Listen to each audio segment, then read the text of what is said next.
মিথ্যাবাদী প্রতারকদের কথার ভিতরে অনেক মধু থাকে। তারা খুব গুছিয়ে কথা বলে মানুষের মনটা তাড়াতাড়ি তাদের দখলে নিয়ে নিতে পারে। আর যারা ভালো মানুষ, সলিড মানুষ, তাদের একটু রাগটা বেশি থাকে। মিলিয়ে দেখবেন। হ্যালো এভরিওয়ান, আসসালামু আলাইকুম। সবাইকে শুভ সকাল। আমি হচ্ছে সকাল থেকে আজকে ভিডিওটা শুরু করছি। আর আমার চোখ দেখে বুঝতেই পারতেছেন, মানে আমি কাজ করতেছি বাট আমার চোখ থেকে ঘুম ছাড়তেছে না।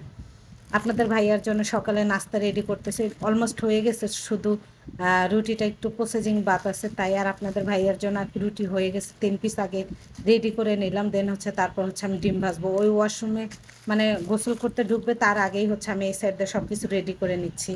আর সকালে খাইয়ে দিলে কি হয় জানেন, সারাদিন এত পরিমাণে শান্তি লাগে বলে হয়তো বোঝাতে পারবো না, যে ওই যখন খেয়ে যায় অনেক ভালো লাগে।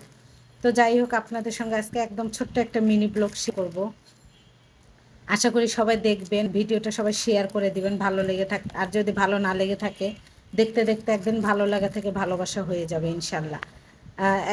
যেটা একটা বাস্তব কথা কি জানেন, যারা হচ্ছে মিথ্যাবাদী হয়, প্রতারক হয়, তাদের কথার ভিতরে অনেক মাধুর্য থাকে।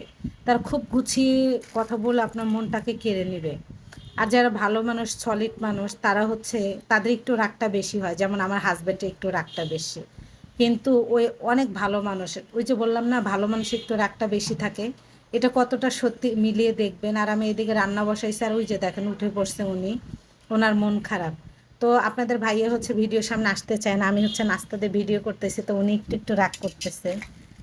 মানে উনি লজ্জা পায়। তো যাই হোক, আমি হচ্ছে ওকে নাস্তা দিয়ে দিচ্ছি, দিয়ে হচ্ছে আমি বসেছিলাম পাশে। স্বামীকে খাবার দিয়ে পাশে বসে থাকলে অনেক ভালো লাগে, শান্তিও লাগে, তাই না? তো যাই হোক, সবাই ভালো থাকবেন, সুস্থ থাকবেন। কে কোথায় থেকে দেখতেছেন কমেন্টের মাধ্যমে জানাবেন। সবাইকে ধন্যবাদ।